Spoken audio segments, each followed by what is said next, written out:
43, ya estamos listos y dispuestos para iniciar un viaje al exterior, iniciar la conexión global. Nos acompaña Isel Guerra del área internacional. ¿Cómo has estado, Isel? Bienvenida. ¿Cómo estás, José? Muy buenas tardes. También a quienes nos acompañan a esta hora en Conexión Global en Hoy es Noticias. Comenzamos precisamente esta revisión internacional con las últimas antecedentes que llegan desde la franja de Gaza y también desde Israel, particularmente en este último territorio debido a las protestas que estaban convocadas para esta jornada en el denominado Día de la Disrupción o Día de la Lucha, como había sido bautizada por los propios organizadores en esta jornada de protesta a nivel nacional en diferentes ciudades, no solo en Tel Aviv, y que dejaba estas imágenes que están viendo ustedes allí en pantalla de la cantidad de personas que acudieron a este llamado y que salieron a las calles a exigir precisamente a Benjamín Netanyahu, el primer ministro de Israel, que acceda a un acuerdo que permita la liberación de los rehenes y con ello el cese a las hostilidades. Bloqueos en las carreteras con la instalación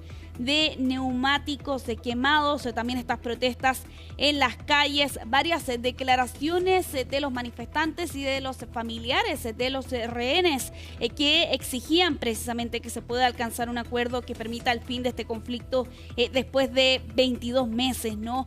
Los organizadores han señalado que unas 350.000 personas habrían participado en las diferentes convocatorias realizadas durante esta jornada intensa, por lo demás, que partió bastante temprano con los bloqueos de las carreteras, principalmente no aquellas que acceden hasta la ciudad de Tel Aviv, y más tarde, entrada la noche, precisamente con estas movilizaciones en las calles, también en las afueras de la residencia de Benjamín Netanyahu en Jerusalén se registraban también algunas de estas concentraciones y convocatorias. Vamos a revisar parte de las declaraciones que entregaban los manifestantes durante esta jornada de Día de Lucha, como era bautizado por los propios organizadores detrás de esta protesta nacional. Israel se opone a Netanyahu y a su régimen. Otro día de protesta, otro día para asegurar que el problema de los rehenes siga siendo una alta prioridad. Otro día para presionar a Netanyahu y obligarlo a poner fin a la guerra y a llegar a un acuerdo sobre los rehenes. Hoy el pueblo israelí está en las calles exigiendo el fin de la guerra, el alto al fuego y el regreso de todos los rehenes. Este es un día de resistencia. Nos manifestamos aquí frente al gabinete, la reunión gubernamental que supuestamente discutirá un acuerdo para el retorno de los rehenes y el fin de los combates y la guerra. Y estamos aquí para recordarle a nuestro gobierno que ese acuerdo debe sellarse. Todos los rehenes deben regresar a casa y para lograrlo debemos detener la guerra. Bueno, recordemos que actualmente hay unos 50 rehenes bajo el cautiverio de Hamas. Se entiende que unos 20 aún permanecerían con vida y precisamente esa es la exigencia que entregan aquí los familiares de los rehenes con cada día, con cada semana que pasa. La probabilidad de poder ver a los suyos con vida se hace cada vez más difícil. Por eso insisten en la necesidad de un acuerdo. Allí en estas declaraciones que estábamos revisando, una de las manifestantes hacía alusión precisamente a una reunión que estaba prevista para esta jornada y que efectivamente se llevó a cabo. Se extendió por aproximadamente 2 horas, pero sin embargo no se alcanzaron en mayores acuerdos, al menos lo que ha trascendido a la prensa en estas últimas horas, sin decisiones importantes a las que se hayan llegado en esta reunión del Gabinete de Seguridad. Tampoco luces de que efectivamente Israel haya aceptado esta propuesta que permita el acuerdo, pese a que jamás ya hace algunos días atrás había dado luz verde precisamente a esa propuesta presentada por Estados Unidos bajo también la mediación de Qatar y de Egipto. Precisamente nos quedamos en esta zona del planeta, avanzamos en Conexión Global en esta oportunidad con otros antecedentes que se han conocido durante esta jornada respecto de este ataque que lanzó el día de ayer Israel contra un hospital en el sur de la franja de Gaza, allí en Yan Yunis. Bueno, aquí lo que ha señalado Israel, particularmente las fuerzas de defensa de Israel durante esta jornada, es que supuestamente este ataque iba dirigido contra una cámara instalada aparentemente, según la versión que entrega Israel, por Hamas usada para captar la actividad militar israelí. Lo cierto es que más allá de esta denuncia o de la supuesta razón para lanzar este ataque, no ha proporcionado pruebas mayores de parte de Israel para sustentar precisamente esta hipótesis. En esa misma línea también plantean que supuestamente 6 de las 20 víctimas que dejó este ataque el día de ayer, y que entre ellos por lo demás estaban lamentablemente incorporados personal médico, así como también periodistas, 6 supuestamente eran terroristas, y según la versión que entrega Israel, uno de ellos participó en la infiltración en territorio israelí ese 7 de octubre del 2023. CNN ha podido acceder a una de estas fuentes y señala que ninguno de los periodistas era objetivo de este ataque. Son parte de las conclusiones que se han conocido tras esta investigación preliminar que ha realizado Israel, según plantean, por cierto, desde el gobierno de Benjamín Netanyahu, pero al mismo tiempo reconocen que hay varias lagunas, entre ellas un examen al proceso de autorización previo al ataque, así como también un examen del proceso de la toma de decisiones en el terreno. Recordemos que el día de ayer, tras conocerse, por cierto, este ataque dramático, que por lo demás hay varias imágenes de los 2 bombardeos que terminaron con la vida de al menos 5 periodistas durante esa jornada, bueno, Benjamín Netanyahu, su oficina, aseguraba que había sido esto un trágico accidente. Ese era el concepto con el que calificaban por lo demás lo ocurrido el día de ayer. Pese a que por lo demás hay varios reportes de periodistas que han muerto, precisamente han sido asesinados en estos 22 meses de conflicto. Y claro, con una reacción internacional que se mantiene la presión durante esta jornada, sumado también a las protestas que estábamos revisando anteriormente. Desde Naciones Unidas, durante esta jornada, también entregaban sus declaraciones y su condena a lo ocurrido el día de ayer. Vamos a revisar parte de esas declaraciones. El asesinato de periodistas en Gaza debería conmocionar al mundo, no para que guarde silencio, sino para que actúe y exija rendición de cuentas y justicia. Sabemos que uno de los 5 periodistas parece haber muerto en el primer ataque aéreo, mientras que otros 3, incluida la periodista, parecen haber muerto en el segundo. Esto es impactante e inaceptable. Como dije, está prohibido atacar a periodistas, pero también está prohibido atacar hospitales. Las autoridades israelíes han anunciado investigaciones sobre este tipo de asesinatos. Debe haber justicia. Aún no hemos visto resultados ni medidas de rendición de cuentas. Bueno, vamos a continuar en nuestra región, específicamente en Argentina, pero directamente relacionado con el cartel de los soles, que Estados Unidos por lo demás se lo vincula a Nicolás Maduro, y es una de las razones que ha llevado precisamente a la administración estadounidense a tomar una serie de medidas en estas últimas semanas, entre ellas ofrecer una recompensa de $50 millones para dar con la captura del dictador venezolano. Y bueno, desde el otro lado de la cordillera, Javier Milei, el presidente de Argentina, ha declarado al cartel de los soles como organización terrorista, y es un anuncio que se ha dado a conocer durante esta jornada a través de un comunicado donde se dispone lo siguiente: que el gobierno nacional dispuso la incorporación de la organización criminal transnacional conocida como el Cartel de los Soles al registro público de personas y entidades vinculadas a actos de terrorismo y su financiamiento. Javier Milei, por su parte, a través de redes sociales aseguraba que con esto se estaba del lado correcto de la vida. María Corina Machado, la opositora venezolana, agradecía también en los momentos posteriores a esta acción que tomaba la administración argentina, y allí aseguraba que en nombre de los venezolanos ella le agradecía su firme y decidido apoyo a la causa justa por la libertad y la democracia de Venezuela. Parte de la reacción por lo demás que entregaba María Corina Machado a esta información que conocíamos desde el país vecino de Argentina, de calificar precisamente al cártel de los soles como una organización terrorista. Con esto Argentina se suma a otras naciones de la región que han adoptado decisiones similares. Por ejemplo, Paraguay, y también en estos últimos días Ecuador adoptaba esta misma decisión.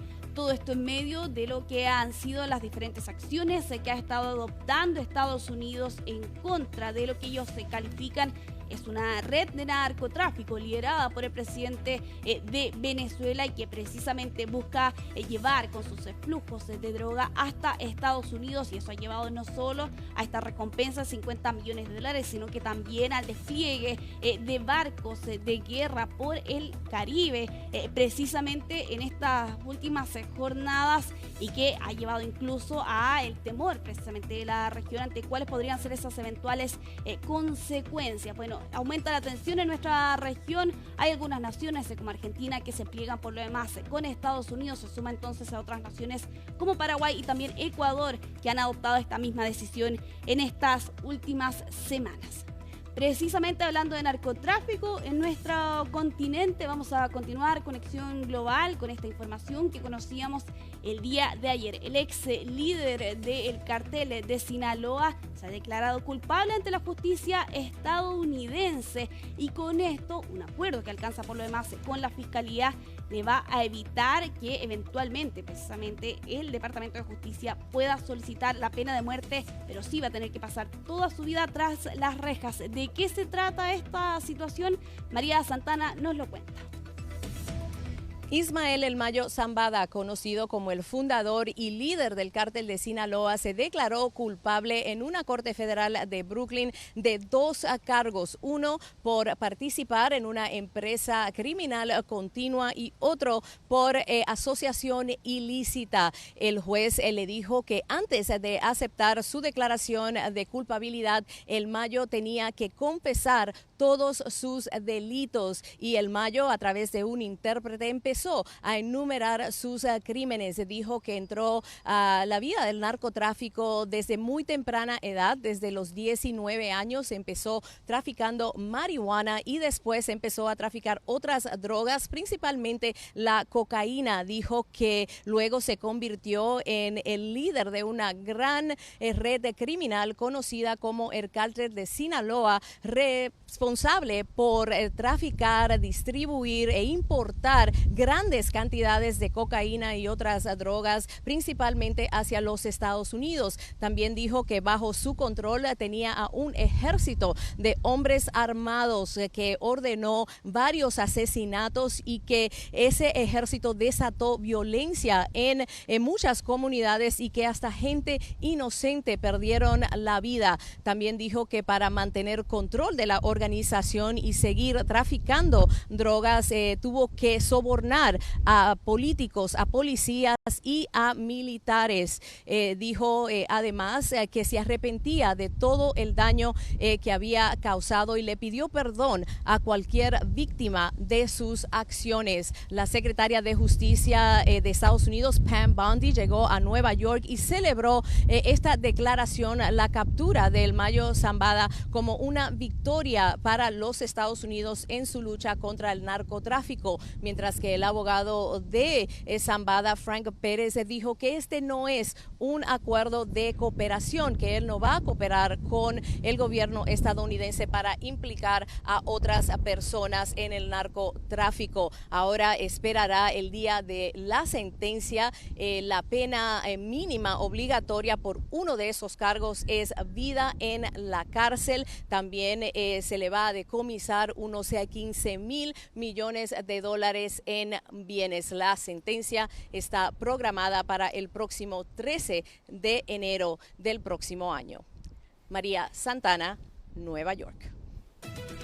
Seguimos Conexión Global en Francia por esta decisión que ha dado a conocer su primer ministro en estas últimas horas de someterse a una moción de confianza. Todo esto en medio del debate del presupuesto del 2026, donde ya se anunciaban recortes radicales con un presupuesto que quiere eliminar de 44.000 millones de euros y con varias medidas impopulares que ya había adelantado François Bayrou anteriormente. Por ejemplo, la de eliminar 2 días de feriado, entre ellos el lunes de Pascua, y a eso se suma además el despido de 3.000 puestos de trabajo público, porque Francia actualmente tiene una deuda del 5,4% del PIB. Y esta semana daba este anuncio inesperado de someterse a un voto de confianza el próximo 8 de septiembre en una sesión extraordinaria, y claro, con el temor más grande, ¿no? Una eventual caída del gobierno porque se requieren de al menos 287 votos en la Asamblea Nacional para poder continuar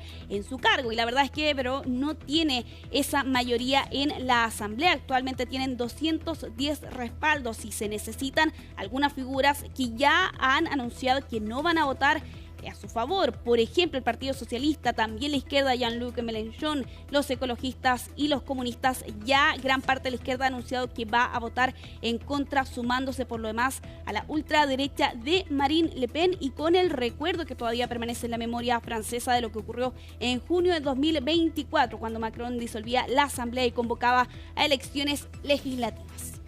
Avanzamos con esta imagen, llega desde Arizona esta gigantesca tormenta de arena que cubría los cielos de esta zona de Estados Unidos el día de ayer por la noche. Esta pared de polvo, también conocido este fenómeno como Habub, y que el día de ayer generaba bastante temor en la ciudad de Phoenix, porque la visibilidad había quedado casi nula debido a este fenómeno donde los vientos se levantan la tierra del desierto y claro, puede extenderse por varios kilómetros, generando por lo demás esta gigantesca pared que parece una ventisca invernal. Varios efectos que quedaron de este fenómeno el día de ayer: fuertes tormentas eléctricas, vientos, incluso el cierre del aeropuerto de manera momentánea, esta parada en tierra por una hora, producto también de los efectos que dejaba este fenómeno, y cortes de electricidad. 60.000 clientes perdieron el suministro eléctrico hasta esta mañana de día martes, la mayoría de ellos en el condado de Maricopa, allí en Arizona, Estados Unidos.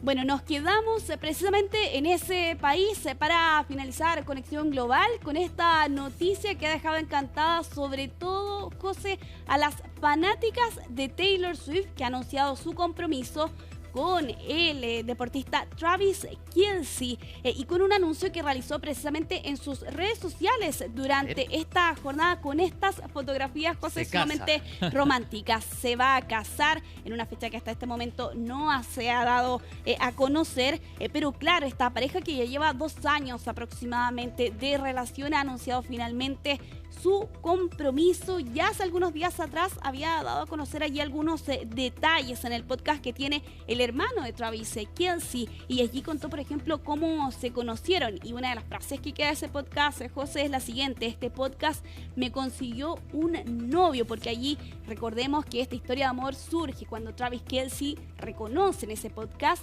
que él había asistido a un concierto de Taylor Swift, que había llevado este brazalete, ¿no? Por cierto, para poder acceder a la cantante, claro, y no había tenido la suerte que requería. Bueno, finalmente esa historia de amor se ha convertido en esto. El anillo. Y también en el anillo, José. ¿Cuánto habrá costado ese anillo? Es la pregunta que circulaba en las redes, y de hecho algunos fans hablaban, o más bien entregaban estimativos. Claro, sí, algunos hablan de $550,000. Iba a decir 550.000 pesos, ni una posibilidad. No, ninguna posibilidad. Lo estamos viendo, por cierto, con esa fotografía. Primer plano, por lo demás, de ese momento donde precisamente Travis Kelce le pide matrimonio a Taylor Swift, a la cantante. Y varias reacciones han surgido durante esta tarde. Algunos artistas como Avril Lavigne, por ejemplo, pero también del plano político, y uno que ha llamado bastante la atención: el presidente de Estados Unidos, Donald Trump, que recordemos tiene una especie de enemistad con la cantante estadounidense por eso, ¿qué dijo? De larga data. ¿Qué dijo? Revisémoslo precisamente las declaraciones que ha entregado durante esta jornada desde la Casa Blanca. Bueno, les deseo mucha suerte. Sí, creo que es un gran jugador. Creo que es un gran tipo y creo que ella es una persona estupenda. Así que les deseo mucha suerte.